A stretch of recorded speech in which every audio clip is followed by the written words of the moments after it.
Hello, welcome back. Yesterday we have seen like last two sessions we have just seen the introduction of the course and the course content. Then there's some introduction about your program, what is software, what is computer that we have seen. So we'll quickly go through what we have seen last two sessions and then we can proceed ahead. Okay. So the course that we are learning is Java, and we can also call it as Java backend engineer. The course name is Java Backend Engineer. So what this course tells you? So using in this course we will learn how to develop softwares, how to develop the backend component of the software. So that we will learn in this course. So as part of this course we have different structures we have seen. In this we will learn core Java, then we will learn advanced Java, then we will have frameworks, then we will have some development tools, and finally we will have project.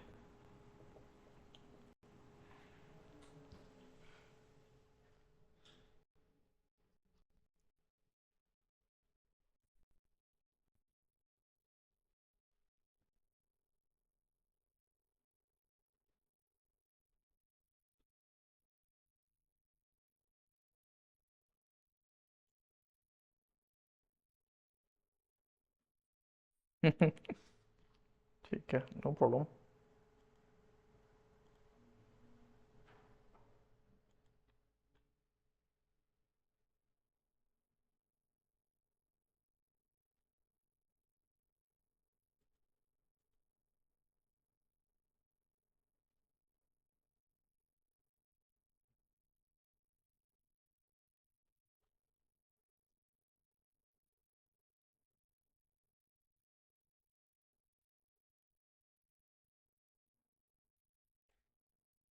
Actually, just second, there was some.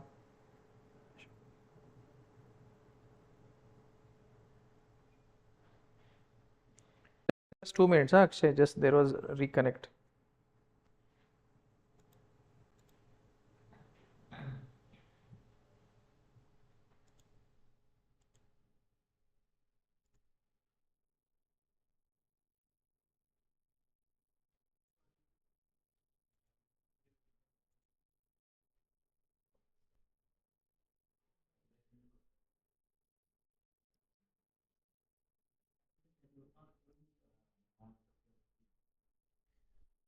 So okay, guys, there was some reconnect. Am I audible online now? Atharva?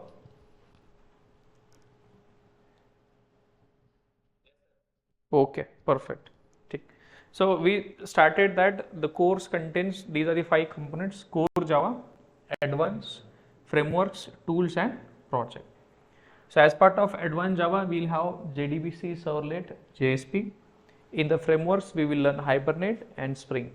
In Spring, again, we have different frameworks. So Spring is called as framework of frameworks. So in Spring, we have different components: Spring Core, MVC, AOP, JDBC, Data JPA, Spring Boot, Spring REST.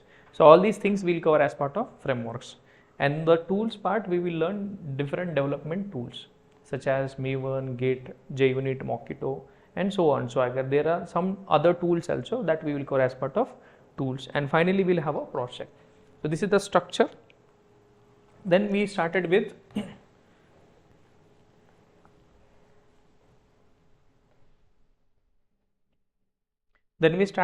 some introduction about your programming. So we have just started with the introduction of your programming.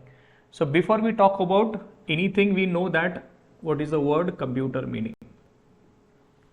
So computer word comes from the word compute. Compute means calculate. Compute means calculate. Compute means calculate. Now we use computer to do calculations or do computations, right? Now in order to do the computation or calculation, we have to give some instructions to the computer also to get the task done. So why do we use computer? We use computer to get the task done from that. So right. So next word we learned what is program. So program is nothing but set of instructions which are written and which are given to the computer to get the some work done from the computer. So what is program? It is simple set of instructions which are given to the computer to get the some task done, right? So these instructions, whatever the instructions you write in a language, that we called as programming language. The language in which you write the instructions, that we call it as programming language. So what is program? Set of instructions which are given to the computer to get the some task done. Now task can be addition of two numbers, subtraction of two numbers, division of two numbers, or doing any calculation. That we can do with the help of program. So what is program? Very simple. Set of instructions given to the computer to get some task done. Now the language in which your instructions are written, that we call it as programming language. Now there are a lot of programming languages available in the market, such as C, C++, Java, C#, Python, and so on. So we write programs using these different programming languages, right? So Java is also one of the programming language using which we can write the instructions and which are given to the computer, right? Now the next word we have seen, what was the next word? Software. Now what is software? So software is nothing but group of small programs together. When you combine small programs together, we get a software. Now you take an example of calculator. So calculator provides you different tasks. We can do different tasks. What are the different tasks we can do? Addition of two numbers, subtraction of two numbers, or multiplication, division, percentage. These are the small tasks that we can combine, and then we get a meaningful software, right? So we know that software is nothing but a group of programs all together which constructs a meaningful software that we can use it. So we step by step build the programs using programming languages to get a meaningful software. Everyone very clear with this terminology? What is program, programming language, and software?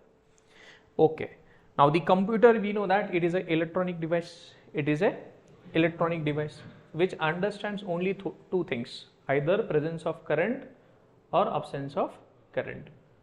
And we represent presence of current with binary as 1 and absence of current as binary 0.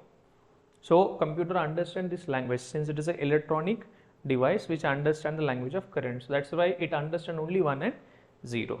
So the instructions we can give directly in terms of zeros and ones, which can be directly understood by the machine. So we can give directly instructions to the computer in a language, we call it as zeros and ones.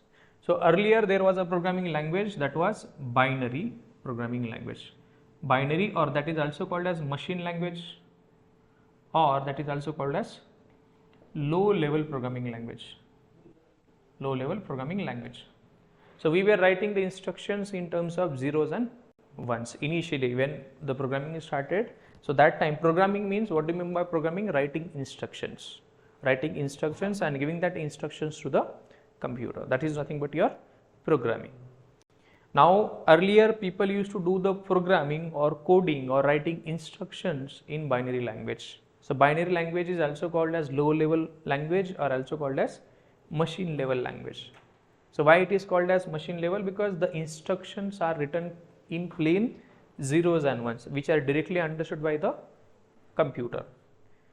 The problem with this language is, now if you want to write a program in the zeros and ones, the programmer or the software developer who is going to write the instruction, he must be aware of system hardware. All the details of the system architecture, hardware, the programmer should know. Programmer should be able to know, then only he can write. So that is number one reason it is difficult to write the code in the binary, because before you start writing you have to know a lot of system architecture and hardware, then only you can write the program. Okay, that is one major problem with the binary. Second, writing code is difficult. Everything is in terms of zeros and ones. Everything is in terms of zeros and ones. So it is very difficult to write code in zeros and ones. Okay, so anyway, if I write the code, that's fine. First one is, you have to have lot of prerequisite. What is the prerequisite? System understanding, system architecture understanding you should have. Then writing is difficult. Writing is difficult because everything is in zeros and ones. Everything is in terms of zeros and one. Third, okay, even though you have written the code, then it is very difficult. It is very difficult to maintain the application. If you want to add new feature, into your software, then it is very difficult to add a new feature also, because it is very complex to write, and again extending that application becomes very difficult. So it is very difficult to scale also. Scaling of the application becomes difficult. So scaling means adding new features. So enhancing your application features, that is also difficult. Now let's say there is a bug or a defect or there is some issue in our application. So fixing that issue is also very difficult. So we can say that maintainability of the application is a challenge. Maintainability of the application is challenge, and it takes a lot of time to write the code. So even though you want to do addition of two numbers also, you have to write a lot of code. So imagine building enterprise application, bigger application, it will take a lot of time. It was taking a lot of time. So they thought that instead of writing this code, it will take years. It will take years to develop small applications also. So they had a lot of pain points. So to overcome these pain points, people introduce, some programming community people introduce something called as assembly language.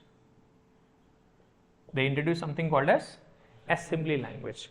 So assembly language, in this what happens? In assembly language, the programmer is supposed to write the code, but the program instructions, what are the instructions you will write? These instructions were in English mnemonics. Means instead of writing the code in zeros and ones, now you write code with the help of English mnemonics. Mnemonics means English like words. Let's say I want to do addition of two numbers. So I will do add number 1 and number 2. So this is English like words. So you can easily write the program. So as compared to binary language, this is easy. As compared to binary, this is easy to write. Why it is easy to write? Because you can see this is a plain English. So you can write code easily as compared to writing code in binary. Is it easy or not? Yes. So it is easy. Instead of writing code in zeros and ones, it is easy to write code in assembly now. But the problem with assembly is that the instructions are written in English. The computer does not understand the plain English. So we need someone who will actually translate the instructions. What they will do? They will do the translation of instructions. Now these are English instructions. Then there first has to be translator. So there should be some translator who will translate this machine language, this assembly language code into. So we need translator. Whom do we need? Translator. This is also called as assembler also. So what is the job of translator or assembler?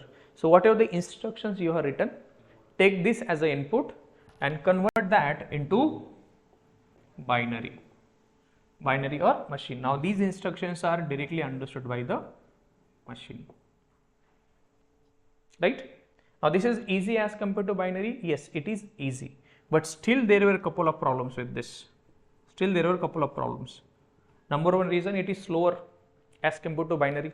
But that is fine because you are improving the software development time, or you are reducing the software development time. We can develop faster and faster applications, so that is fine. But again, there is one, like whatever the system understanding you had, same understanding or similar understanding you need in assembly also.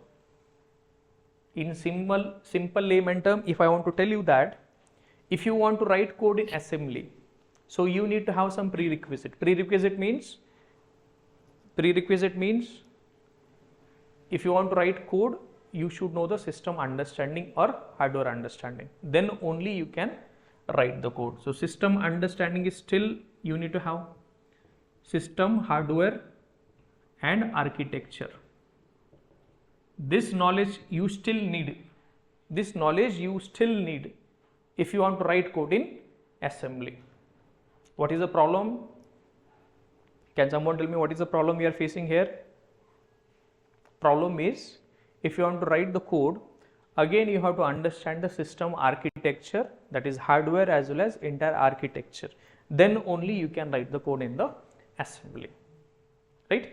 Then it is still difficult because it is not that efficient code writing, because still it is lot of short forms or mnemonics we are using. So still it is not that readable. It is not that readable as if you compare this, right? So less readability, and extension of the application is still difficult. Right? So people thought this is also taking lot of time to develop applications, because this is in 1960s around. So still people wanted to something more and more using which we can develop the softwares very fast. We wanted to have something using which we can develop the softwares very fast. So this was still a slower way of developing the softwares or developing the programs. Developing the programs means writing the instructions which are understood by the computer to get some tasks done. This is still slower way. Yes, this is still slower way. So people introduce some high level. Now this assembly language is also called as middle level language. This is also called as middle level language. So assembly language, what is number one problem? You still need to have the system understanding in order to write the program or in order to write the software. Makes sense on this part? Able to understand what is computer, what is program, what is programming language. In layman term, it is very easy to understand. Program is nothing but set of instructions that you write to get some done or get some task done from the computer. Very simple. Now the instructions that you write, in that instructions, whatever you are writing, in which language, that language is nothing but called as programming language. The instructions written are written in the programming language. Now which language I am talking to you now? English, right? Abhi मैं हिंदी में बात करता हूँ, we can also talk, but the ultimate task what I am doing, giving the instructions. So I can give instructions in Hindi also, Marathi also, English also. तो अभी मैं आपसे बात कर रहा हूँ, आपको समझ में आ रहा है? इंग्लिश में बात करो तभी भी आपको समझ में आता है? Yes. The main intention is you should understand. आपको समझ में आता है, यही इंपॉर्टेंट है. This is important, right? See here. Now we understood there are again pain points with the binary assembly. So we need some more efficient solution. So we had a more efficient solution. What is that? High level programming language.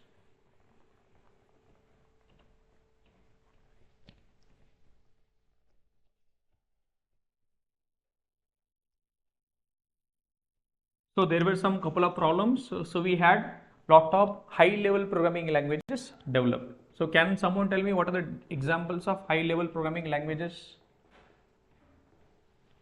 So we have C, C++, C#, Java, Python, and so on. These are all high level programming languages. These are high level programming languages. So why they are called as high level? Why they are called as high level? Because whatever the program you write, whatever the instructions you write are very similar to a plain English. So anyone who do not know programming also, he can read instructions. Whether he can read the instructions? Yes. But if you give ones and zero, you will not understand what is written. You will just comprehend this is ones and zero. But if you give this program, at least a non-CSIT person also can see what is written. He can read that and he can understand little bit at least. By looking at the program, the person can understand or he can read. Can we read the code of Java? Can we read the program of C? Yes. So it is readable and it is written in plain English. That's why it is called as high level programming language. So last session we have discussed why these are so many programming languages are there. Why we have so many programming languages? Because the programming language is not developed by one person. So ultimately, if you see the high history, binary language, middle level and the high level. So every time we are trying to reduce the human efforts, which will help you to write the softwares faster and faster. So every programming language tries to solve some issue or tries to solve some pain point so that you can develop the software faster. Okay? Now let's talk about, now we have already seen that C and C++, C was introduced in 1970 around, then C++ 1978 and Java was around 1990. Okay, let's talk about our main course that we are talking about, Java.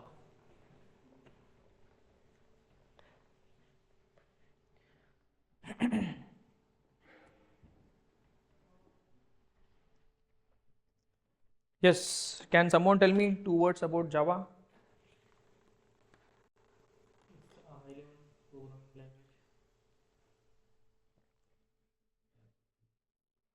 Only 2 words, 2 statements.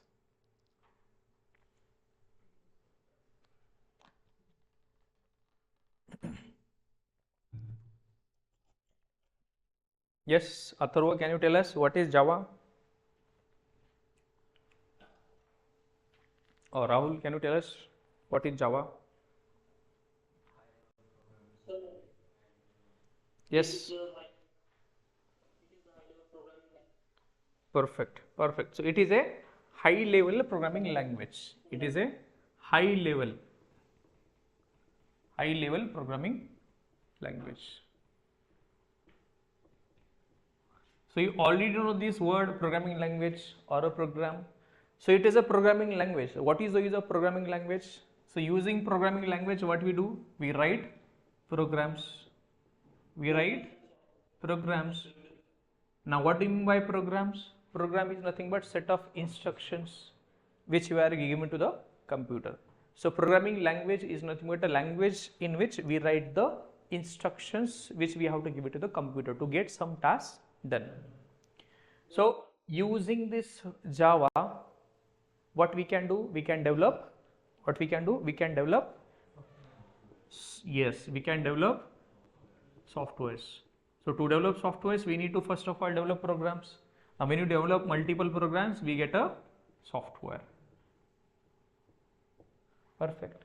So using Java, what is Java? Java is a first of all high level programming language. So using which we can write the instructions. Instruction writing is nothing but a writing program. Now when you develop multiple programs and combine all this together, we get a software. What we get? We get a software. Now what is the use of Java? If someone asks you what is Java, Java is a high level programming language, right? Now what is the use of Java? Why to use Java? Using Java, what we can do? We can develop softwares or programs. We can develop programs, that is nothing but softwares. So first question, what is Java? Everyone should know. And why to use Java? So Java is a high level programming language. It is a high level programming language using which we can develop the programs or softwares. Simple on that. Everyone understand what is program, what is programming, what is programming language, what is coding, what is software. Everyone able to understand this basics. In layman term, programming is nothing but writing instructions. Whom we are writing the instructions? To the computer. We are writing instructions to the computer. Make sense on this? Okay, perfect. Now we'll see some thoughts on Java. So what is, like, we know that it is a programming language. So why name of the Java was given? What was the earlier name? So who developed this particular Java? Java as a programming language. Who developed Java programming language? Yes. So it is a programming language. So that has to be defined, designed, right? So Java programming language was developed at Sun Microsystems. So it is a company. It is a company. And in that company there was a team. What was the team? The team name was Green Team. Team name was Green Team. And their team leader was, who was the TL for this team? James Gosling. James Gosling. The team was Green Team, and that team was led by James Gosling. The team was led by James Gosling. Okay, perfect. Now, when they started the development of what? Programming language. So who developed this? This team was developed. Earlier they developed this programming language and they gave a name for this programming language as Ook. So they were developing a product. It is their product. Programming language is nothing but a product. So this product they gave a name as Oak, but Oak was already registered by someone else. So they have to re-register or rename the programming language name. So they rename that language to the Java. So what is Java? Java is a name given to a programming language by the team and microsystems or green team. So they have given a name as Java. So is there any thought process? Is there any thought process?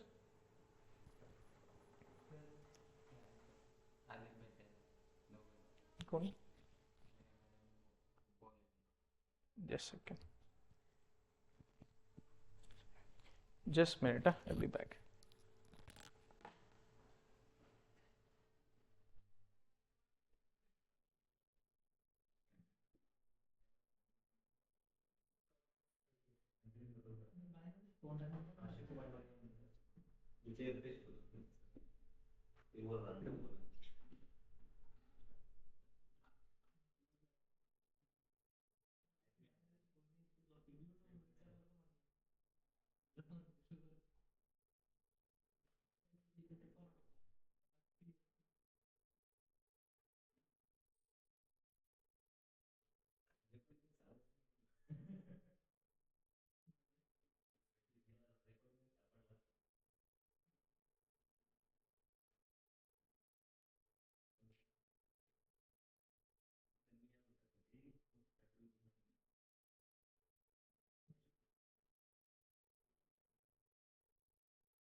Yes, yes, recording is on.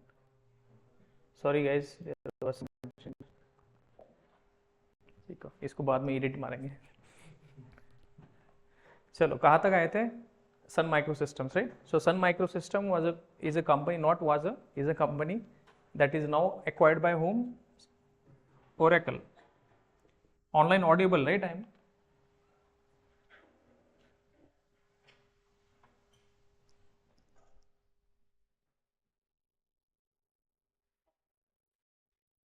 Okay.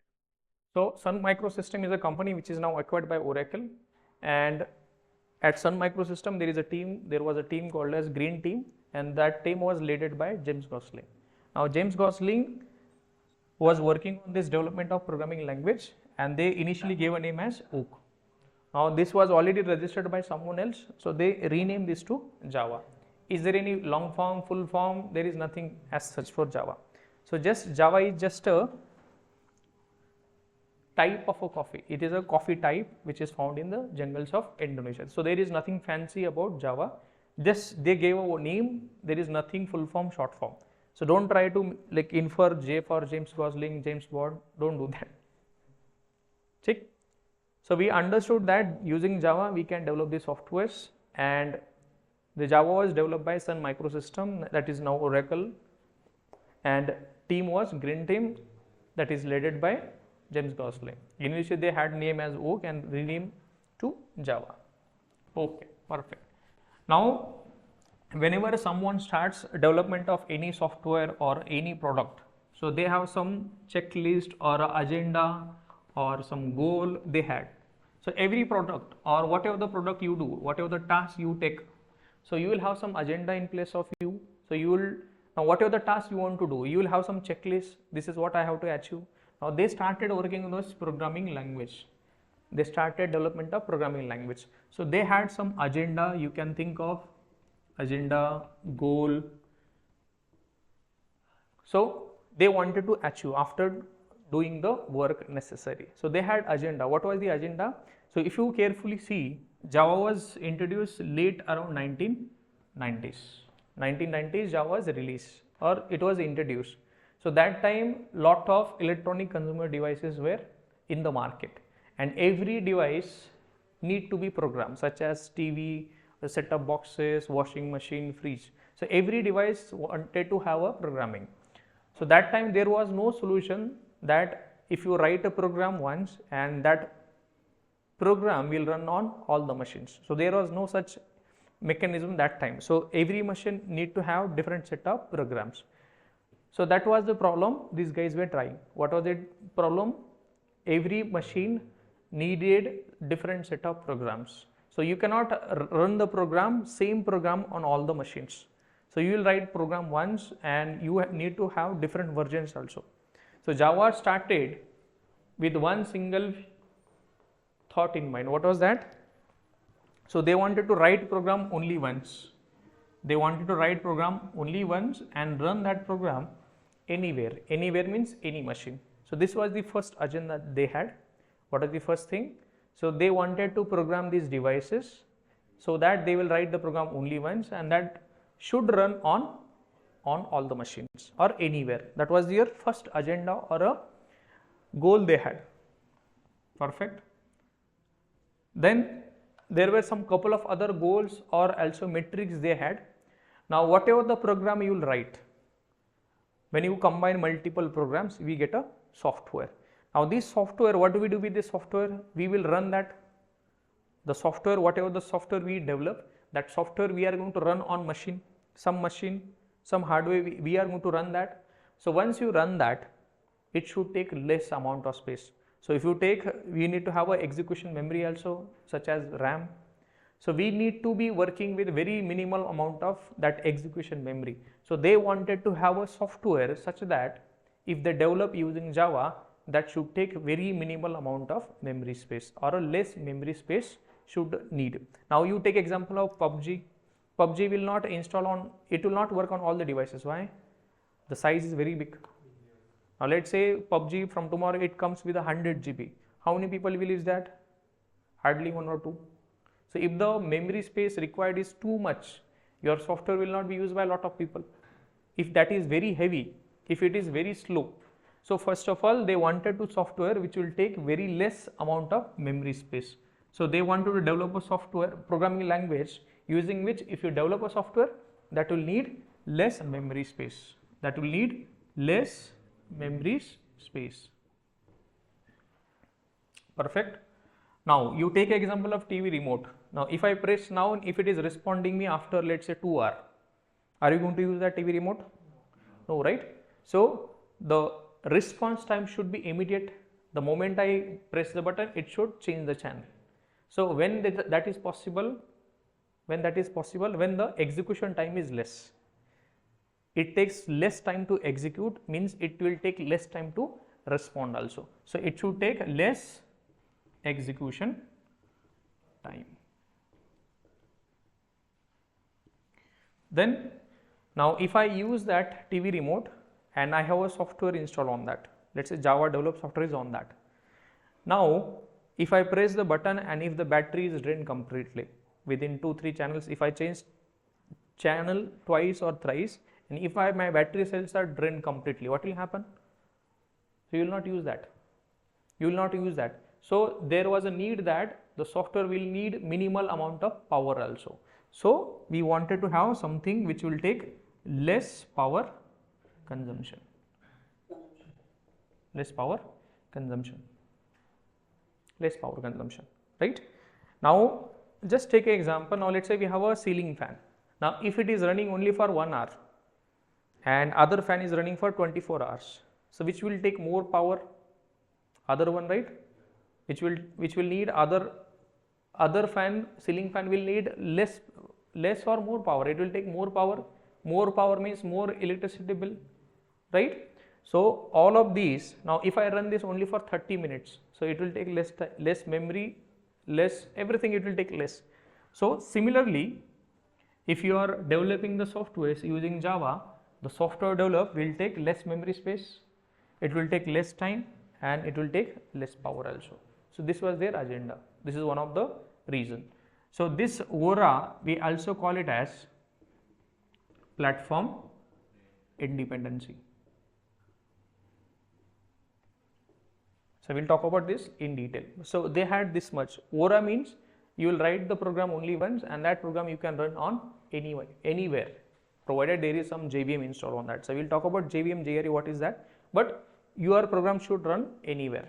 Your program should run anywhere. This is the agenda they had. Perfect. You are able to understand what all things we have covered.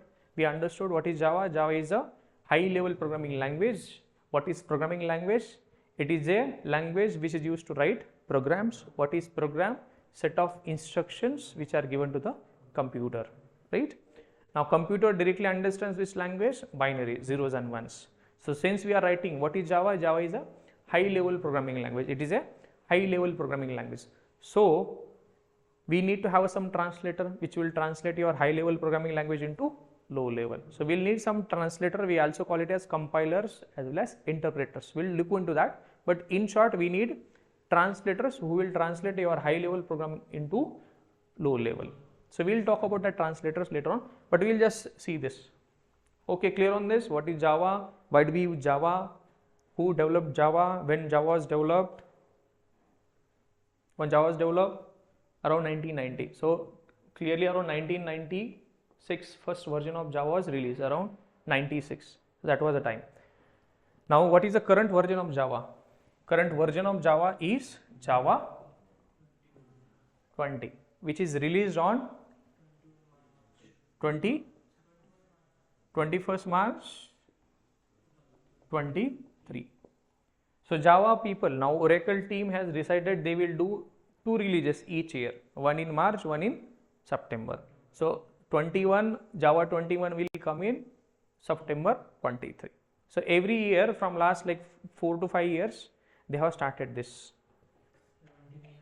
17 and 18. So around 4-5 years back, they started that they will do yearly 2 releases, one in March, one in September. New release means new features. In programming language, you will have new programming features, right? Okay, perfect. So as part of this course, what features or what programming version we are going to use, we will learn as part of this as Java 8 version. We will learn Java 8 version. Perfect. Okay.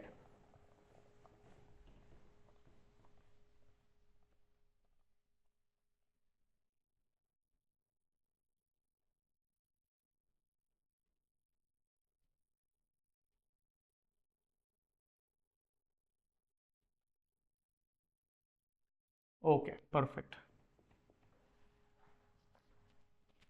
Now, if you look at Java or any other programming language, so ultimate thing we are developing what? Softwares. What we are developing? We are developing softwares. Now, software is nothing but, we already know what is software, group of programs.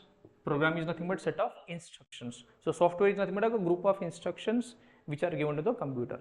Now we have different types of softwares. We have different types of softwares. So softwares are categorized broadly into 2 categories: system software and application software. They are categorized into 2 categories: system software and application software. So system software are example your operating system, drivers. These are nothing but your system softwares. System softwares are nothing but, these are the softwares which will directly communicate with the hardware. Operating system directly communicate with your hardware. Can we install any other applications without installing operating system? No.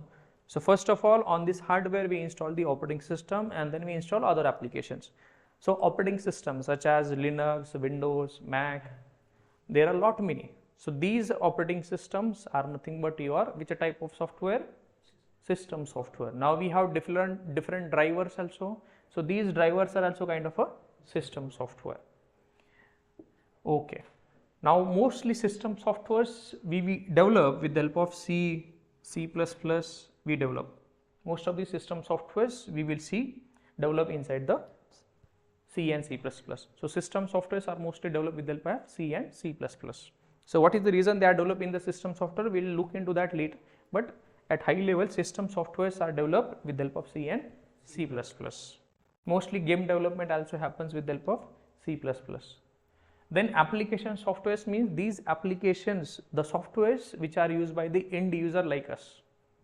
So we interact with the operating system, we open calculator, we open notepad.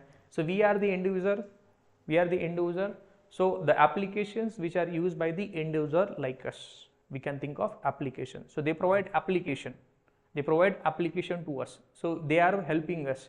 Notepad, calculator, they are helping us. These are utility softwares or these are application softwares. Then these application softwares are again divided into different categories. What are the three different categories we have? We also call it as desktop applications. These are also called as standalone. Then we have everyday we use. What are these? Web applications. Then we have enterprise applications. So what are these? Desktop, web application and enterprise. Now desktop or standalone applications are the applications where you do not need internet. Do you need internet to access calculator? Do you need internet to access notepad? No.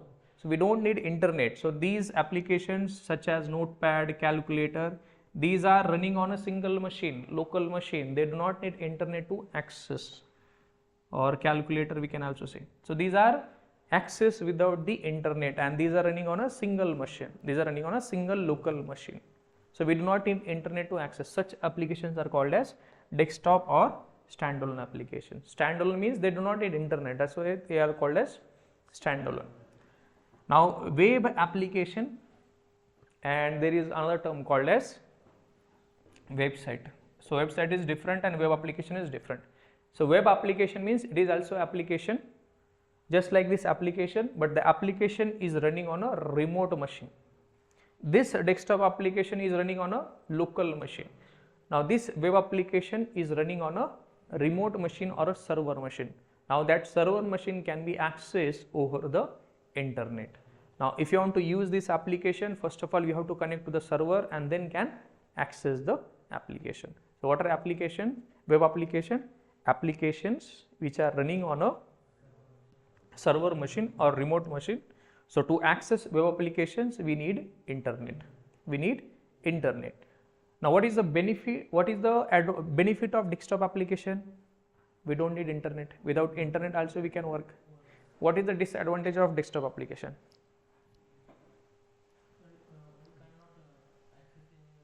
We cannot access that now. If your laptop is at home, can we access that now? We cannot access. So we cannot access these applications remotely. Means, and if your machine is damaged, your data is gone. Your entire data is gone. So that is a drawback. Now what is the drawback of web application? Drawback is that we need internet. We need internet to access, right? That is a drawback. But what is the advantage? You can access the application anywhere. Let's say YouTube videos we access, right? So these videos are not present on our machine. They are present on someone else's server. So we just access that. So these videos we can access anywhere. So applications are nothing but which are accessed over the internet. So that is the advantage. Even though your machine is broken, still we can access that from somewhere else at least. So this is the advantage of web application. Now these web applications are the applications which run on a remote machine, on a single remote machine. I am saying single remote machine. So this is also running on a single machine. Yes, this is also running on a single machine. Now the applications which are running on a remote machine on a single, this is a single machine, are nothing but web application. Web application we can access over the internet. We can access over the internet. Now what do you mean by enterprise applications? Now enterprise applications are also access over the internet. So if you want to access enterprise applications, we need internet. Now but enterprise, it is called as enterprise because these are very big applications. These are very big application. Let's say banking examples, IRCTC, internet banking, investment banking, then flight booking. These are very big applications. Now YouTube is also kind of an enterprise application. It is very big. So these applications do not run on a single machine. They run on multiple distributed machines. So these are different distributed server machines they run. So we have a very big application that is broken down in different components, and each component runs on different machine. So application which runs on different machines or distributed machines, it is called as enterprise application. So what is the drawback of enterprise application?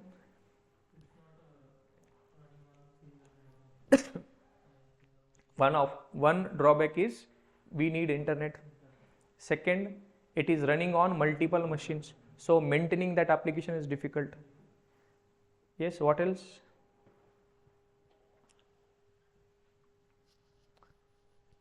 What is the advantage? You can access that over the internet, right?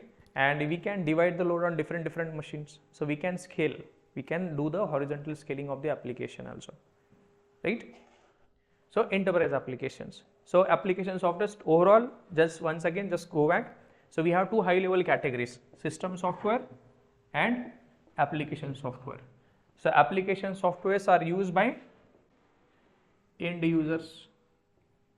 Application softwares are used by end users like us, and system softwares are used by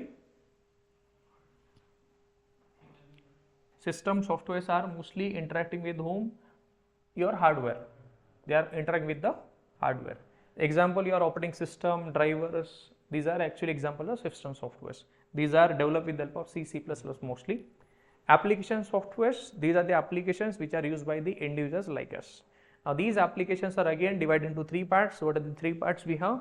Desktop application, web application and enterprise application.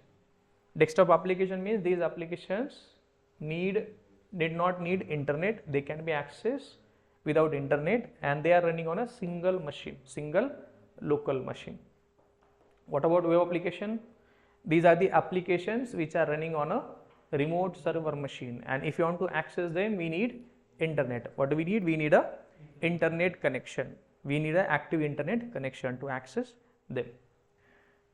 Okay. Then enterprise application, these are also applications which need internet to access. Example, your internet banking, IRCTC website, these are nothing enterprise. YouTube is also kind of a enterprise because these are very big applications which are running on different distributed server machines. So enterprise application is also called as distributed application. This is also called as distributed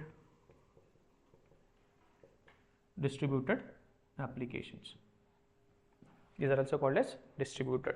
Now using Java, we can develop all these types of applications. So using Java, we can develop desktop application, web applications and enterprise applications. So what we can do with the help of Java? We can develop softwares. What kind of softwares we can develop? We can develop application softwares. Now what are application softwares we can develop with the help of Java? We can develop desktop applications, web application softwares, then enterprise application softwares, right? So these all three categories of applications we can develop with the help of Java. Now just to tell you the picture. So to develop desktop applications, we use a technology. Initially people used to use AWT Swing. No one uses this. This is now outdated technology. Now if you want to develop desktop application just like calculator, we use mostly Java FX. So Java FX is used to develop standalone applications. Java FX is used to develop standalone applications. These are also used, but this is outdated. No one uses now. To develop desktop application, what is the technology we can learn? We can learn AWT Swing and Java FX. Latest is Java FX. If you want to develop web applications, what is the technology we can use? We can use Servlet, JSP, and we have framework also. So we can learn Spring MVC. Then to develop enterprise applications, so these are the technologies. These are the technologies that we have available in the market. These are all Java based technologies. This is from Java. This is something you are going to learn. That to enterprise applications, we can develop with the help of SOAP web services or REST web services. So that we are going to learn with the help of Spring REST. So these are the different technologies you are going to learn to develop. So these are the different technologies that we are going to develop, and we are going to develop different types of applications. There is one more type of application software that is called as command line based applications.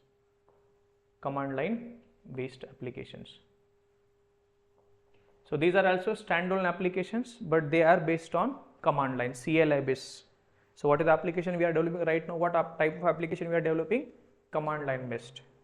You run an application, you say enter number 1, number 2, that are nothing but your command line based application. So these are also under desktop category only, but there is a separate category. If you want, we can do that.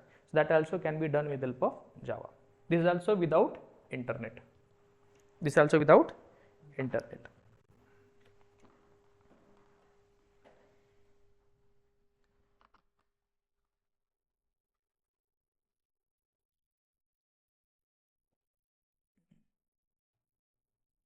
Makes sense till this time? What are different types of softwares we have? What is software? Group of instructions which are given to the computer to get some tasks done. What are the different types of software we have? System software, application software. System softwares are nothing but operating system drivers. These are mostly developed with the help of C and C++. Then application softwares, we have again 3 categories: desktop, web application and enterprise. Desktop applications are also called as standalone applications. Example, notepad, calculator, these are something we can develop with the help of Java. To develop such applications, we can use AWT Swing and Java FX. So to access this application, we do not need internet. These can be accessed without the internet.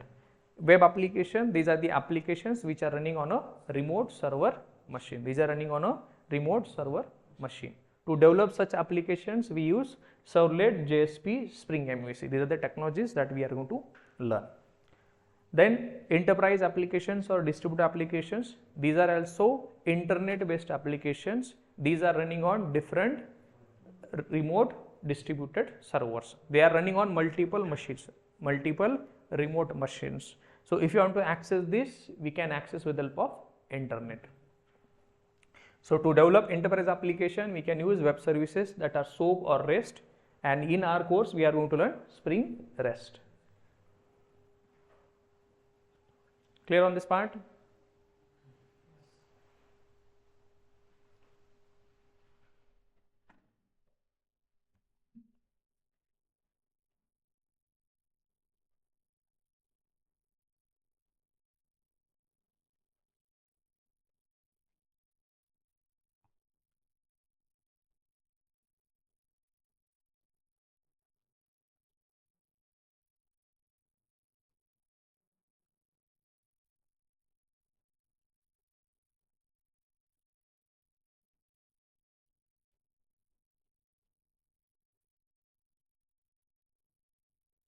Okay. Now we'll see one important topic, that is platform. Not that platform. What platform? Not railway platform. What is platform? Yes. Railway वाला platform नहीं.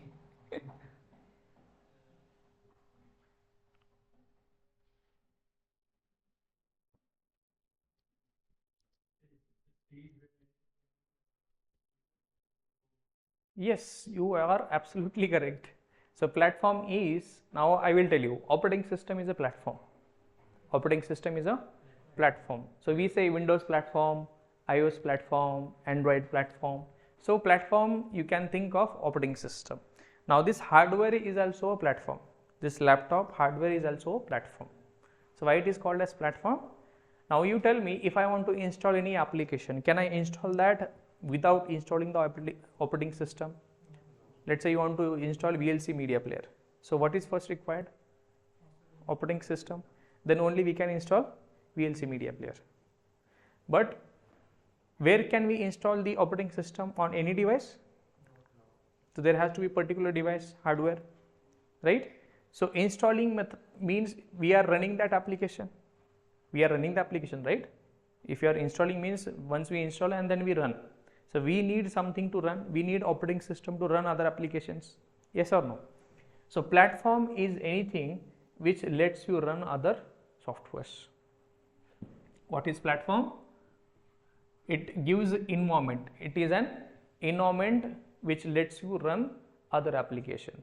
It is an what is it? It is an environment. You can say it is an environment which lets you run other softwares. So can I say this laptop hardware is also a platform because it is letting install or run operating system. So operating system is running on a hardware. So hardware is also platform. So what is platform? It lets you run other softwares. What is platform? It is an environment which lets you run other softwares. So hardware is letting OS run on itself. So you run operating system on the hardware. So hardware is called as platform. So this is a hardware platform because of which we are able to install or execute operating system. Now operating system is also a platform because which is letting other softwares to install. Now let's say Notepad. So we install Notepad on the operating system. Then we install OS on this hardware.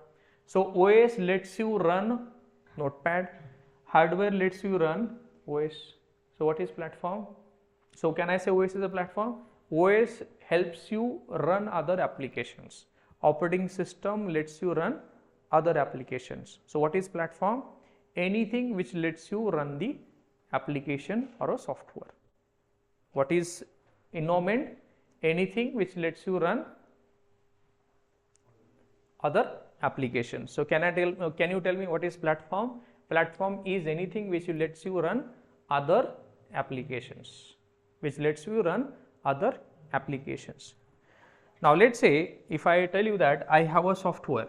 Now let's say I have a VLC media player.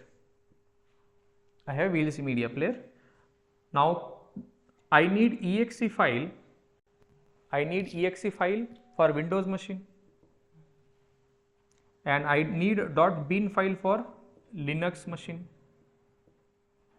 And I need .dmg file for Mac machine.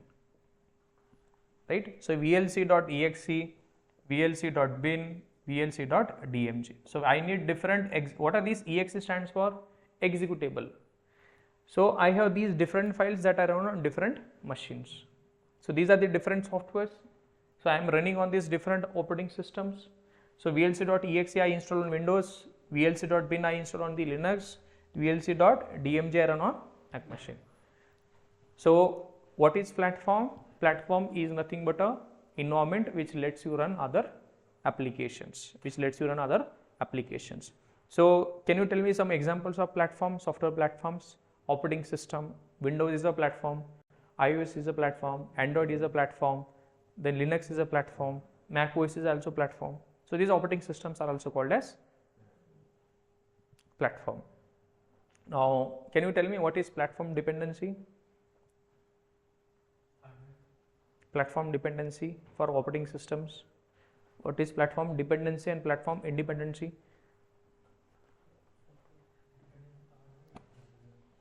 Yeah, we have a dependency. So we, on this hardware, I can install Linux machine, Linux operating system also, Windows also. Yes or no? So if I want to install a software, so vlc.exe is dependent on which Windows only. So vlc.exe is dependent on which operating system? Windows. vlc.bin, which I can install only on Linux machine. So this is a dependency. So this file is dependent on that particular operating system. This file is dependent on operating system. So that is called as platform dependency. That is called as platform dependency. Now that exe file is dependent on Windows machine only. That is dependency. So that file is dependent on Windows machine. That is called as platform dependency. What is platform dependency? That exe file can be installed on the Windows machine. So that is called as platform dependency. Now let's talk about the platform dependency in terms of program. Now you have written a program, let's say in a C program, let's say app.c. Now this is a C program that you have written, instructions you have written. Now these instructions are written only plain English. Now they have to be converted into machine understandable format. Yes or no? Now you have a translator. You have a translator. Now this translator, what it does, or a compiler we also call it as, we need a compiler, let's say compiler. The compiler will check, is there any error, any mistake, any syntax error, everything will be checked by the compiler. Now everything is checked. Now what is the next step? It will generate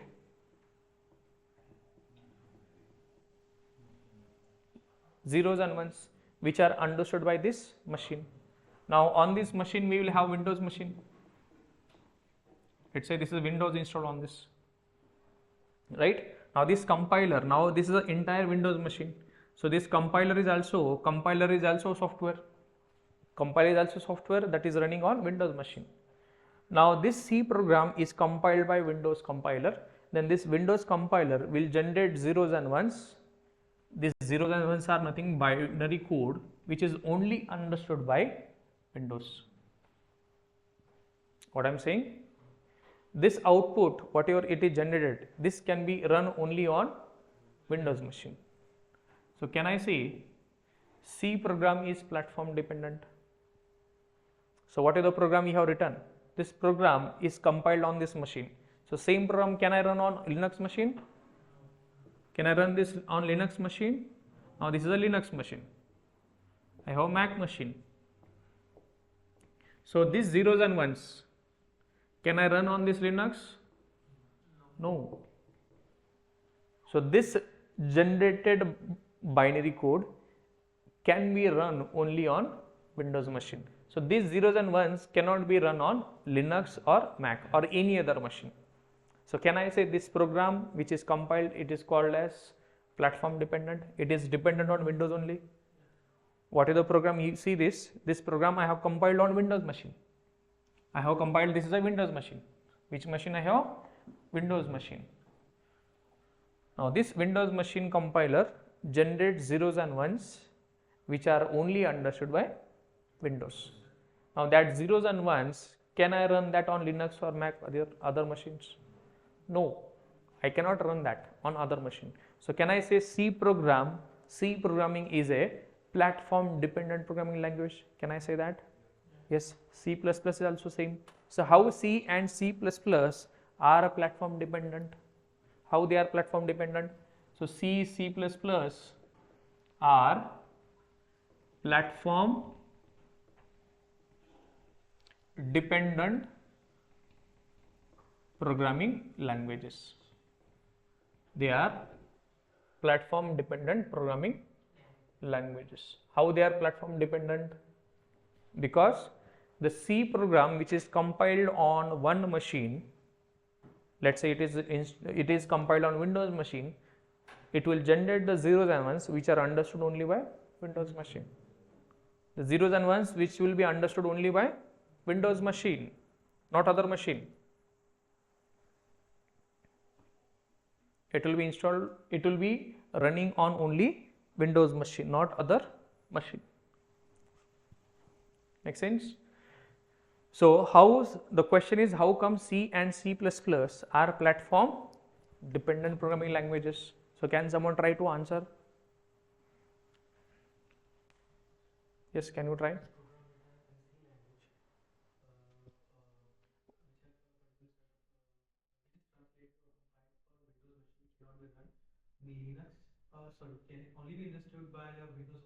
Perfect. Now, if you want to run that program, can you run that? No. So we have to compile this file once again on which machine? Linux machine. So that will generate Linux specific zeros and ones. Now, if I want to run this program and Mac machine, what I have to do? I have to compile this program on Mac machine. Then only it will generate. Right? Now let's understand this with the help of example. Now let's say you are a developer and this is your Windows machine. This is your Windows machine.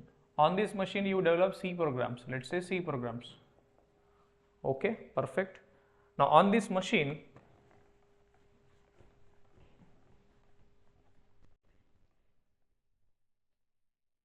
now why do we develop softwares? To solve some problem, right? Someone will ask you, develop software, I will give this much money. Some customer will say, right? We develop the softwares for the customers. So he will say, develop some application. So let's say you have a Windows machine and that machine you are writing a program that is written in the, this is a Windows machine currently, and you have written the program that is app.c. Now we have to check this whether it is working properly or not. So we will check that with the help of C compiler. So C compiler is also, it is a software, it will be a .exe file which is also present on Windows machine. Now this C program is then compiled, this C program is compiled by C compiler and it will generate zeros and ones. Now these zeros and ones are generated which are only understood by same Windows machine. Same Windows machine. So this can be, now let's say I have zeros and ones. Now this is your output. This is something you will give to the customer. This is the output, right? This is the output. This is something you will run on your machine. On your machine means customer machine, right? So let's say customer has Windows machine. Customer has Windows machine. So we have wrapped this entire zeros and ones and you give that to customer. Whether it will work? Yes. Because he is having Windows machine. So now let's say customer has a Linux machine. Then whether these zeros and ones will work on this machine? This will not work because this zeros and ones is only understood by Windows machine. So you do not know what customer will have, whether he will have Mac machine or Linux machine or Windows machine or any other type of machine. You cannot predict. So you are now first of all you have to check what machine customer has, same machine you need to have, so that you will compile. So tomorrow there will be some other customer. So he will have some different machine. So whether you are going to buy another machine? No. You cannot do that. You cannot do that. Every time you cannot buy the new machine just to generate the binary. So your C program which is compiled on one machine cannot run on other machine. So let's say it is compiled on Windows machine, that zeros and ones will not run on Linux machine. So this is why C programs are platform dependent. So you should be able to position yourself that you will answer how C and C++ are platform dependent. These are platform dependent programming language. Why they are platform dependent programming languages? Because the program which is compiled on one machine cannot be run on different machine. Cannot run on different machine. Different means different platform machine. Different platform. If one C program is compiled on one platform, that can be Windows or that can be anything, now that we need to have the same platform to run that. If you are running that code on different platform means different operating system, you cannot do that. So you are fixed now, you are dependent on a specific platform only. So if you compile this program on Windows platform, you need to have Windows platform only, otherwise you cannot run that. If you have compiled this program on Linux machine or Linux platform, you need to have Linux platform only. So you are now having a dependency, very tight dependency, that if you are developing software, you need to have a particular, you do not know what customer will have. Able to understand this much? How platform dependency is achieved? Dependency is achieved in C and C++.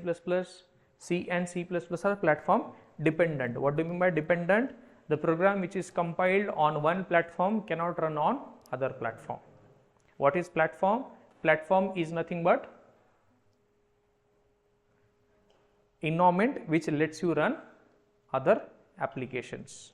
So OS is also operating system, OS is also a platform which is letting other application to run. Hardware is also a platform which is letting run OS on that. So that is platform. So what is platform? What is platform dependency? You are able to make sense how C and C++ are platform dependent. You are able to make difference. How C and C++ are platform dependent. What is platform? What is platform dependency? Clear on this? Now tomorrow session we will see how Java is. Now just to conclude, I will tell you, Java programming language is platform independent. How it is Java platform independent, we will see that. So you would understand this platform dependence and independency. So can I tell you Java is platform independent means, what do you think of?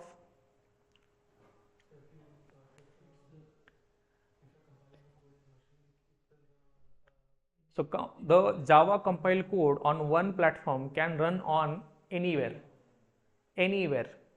provided there is a JVM installed on that. So JVM installation is one-time activity. So if customer has Linux machine, you will just ask him install Java, that's it, or install JRE, that's it. And whatever the machine you have, you are not no longer dependent on the customer. So I will just tell you how Java works, or how Java is platform independent. Okay. Now let's say you write a program in Java. So app.java. Now we have a Java compiler. Now Java compiler takes this .java file and does not directly generate zeros and ones. This does not generate zeros and ones. What it generates? Some intermediate code. That code is called as bytecode. So it is an intermediate code. Guys, this is not a binary code. This is a intermediate code. This is just a conversion kind of. This is not a binary code. This is not a binary code. Simple. Now you are on a Windows machine. You generated this as an output. Now you go to another machine, Linux machine. Now you are on a Linux machine. You take this as an input, and you take this input, and on this machine there is one-time installation. What is that? JVM or JRE we call it as. Now this JRE, Java runtime environment, this is also software that is installed on the Linux machine. This is one-time activity. This is Java compiler which is on the developer machine. This is developer machine. So who has Java compiler on his machine? Now he has compiled this code and he generated this bytecode. That bytecode is stored in a file called as app.class. So this .class file is input to your JRE. Now where is JRE? JRE is a software that is running on customer's machine. So this is one-time installation. This is one time. So any other Java program can run on this provided there is a JRE. This is one-time installation. Now you take this .class file and you give to the JRE. Now what JRE does? JRE converts this .class file into zeros and ones, which are understood by Linux. Now tomorrow you take this .class file on Mac machine. So there is also JRE installed already. So what he will do? He will take this as an input and he will convert that .class file into zeros and ones, which are understood only by Mac machine. Again tomorrow you take this to, let's say, some other operating, Fedora or something. You take this as .class file, there is a JRE already installed. So this JRE software takes this as an input and converts that into zeros and ones, which are understood by Fedora. So can you say that you write this code only once and run anywhere? So developer is free from what the machine customer has. So developer do not need to worry about what customer has the machine, what customer has. So developer is free from this.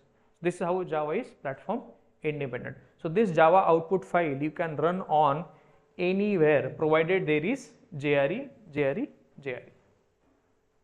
Once again, Java application, this output file, you take it, this output file which is compiled file, and you run that application, this file on any machine provided there is a JRE. So JRE installation is one time. JRE install is one time. So that is also software that converts your .class file into a machine specific zeros and ones. Right? So this question they can ask you how Java works. Java compiles the code, then generates the .class file. Now that .class file is input to your JRE. Now JRE converts that intermediate code into zeros and ones. These zeros and ones are machine specific. These zeros and ones are machine specific. Now you run this code, you write this code only once and you run that code anywhere. So this is how we achieve ORA. And this entire thing is called as platform independency. So how Java is platform independent? You write Java code only once, you compile that, it generates .class file which is just an intermediate code, Now this file is input to your JRE, and then JRE converts that .class file into machine specific zeros and ones which are understood by this underlying machine, and this is how we achieve the platform independency. Right? Now this JRE software we needed for different machine differently. So we need JRE software differently for Windows, we need JRE software different for Linux, we need JRE software for Mac machine differently. But this is one time activity. After that any Java application can run. So Java, this JRE installation is one time activity. So JRE is platform dependent, but Java programming language is platform independent. But this JRE software is platform dependent because we need different software. Now vlc.exe we need different for Windows, for Linux we need vlc.bin file, for Mac machine we need vlc.dmg. So similarly jre.exe file we need for the Windows, jre.bin file we need for Linux, jre.dmg file we need for Mac. So JRE is a software which is platform dependent, but the Java programming language is platform independent. Perfect. Just to conclude, what all things we have covered today? We have covered, starting from, we have just seen what all this course will cover. So this course is Java Backend Engineer course. In this course you will learn core Java, advanced Java, frameworks, development tools and project. So this will take close to 300 hours of time, and then we have seen introduction to computers, then introduction to programs. Computer is an electronic device which understands zeros and ones. We use computer to do computations. Then we have seen what is program. Program is nothing but set of instructions which are given to the computer to get some task done. Now when you combine multiple programs we get a software, right? And what is programming language? Language in which we write the instructions, it is called as programming language. Now what do you mean by programming, what do you mean by coding? Writing instructions to the computer to get some task done. Then we have seen different types of programming languages. We have low level programming language, middle level programming language and high level. Low level your binary, middle level your assembly, and then high level such as C, C++ and Java. There are a lot many. Then we have seen what is Java. Java is a high level programming language using which we can develop softwares, programs to get some tasks done. Now using Java, what type of softwares we can develop? We know different types of softwares. What are the different types of softwares we have? System softwares, application softwares. System software such as operating system, driver we can develop. Then application softwares we have desktop, web application and enterprise. So using Java we can develop all these application softwares, desktop application, web application and enterprise. To develop standalone applications we use technology called as JWT, AWT Swing and JavaFX. To develop web application we can use Servlet JSP, Spring MVC. To develop enterprise applications we can use REST, SOAP, and in this course we will learning Spring REST. Then after that we have seen who developed Java, where Java was developed. Java is just a name of the programming language which was developed at a company called as Sun Microsystems. This is later acquired by Oracle. Then at Sun Microsystems there was a team called as Green Team, which was led by James Gosling. They started development of this programming language, and when they started development of this programming language, they had a clear-cut idea. What was they were trying to do? They wanted to develop a programming language. If you use that programming language to develop softwares, that softwares can run on any machine. So you write only once and run anywhere. Then the softwares will take very less amount of memory, power and time, right? Then we have seen what we have seen later on, platform. What is platform? Platform is anything which lets you run other softwares. So hardware is also a platform which lets you run operating system. Then operating system is also a platform which lets you run other applications. So then we have seen how C and C++ are working and how they are platform dependent. So C program you compiled on Windows machine, that will run only on Windows machine. So you write C program, that is compiled, generates binary code immediately, and that binary is only understood by that underlying platform. If a C program is compiled on a Windows machine, it will generate the binary code which is only understood by Windows. That's why C and C++ are platform dependent. Then we have seen how Java is platform independent. Independent means we write code only once, and that code we can run anywhere. So in Java you write code, then you compile that with the help of Java compiler. The Java compiler generates a .class file. Now this is an intermediate code, it is not a binary code. Now this intermediate code is input to the JRE, which is a software installed on the customer machine, and then the JRE converts this intermediate .class file into zeros and ones which are understood by this underlying machine. Right? That's how we have seen the overall evolution of your Java.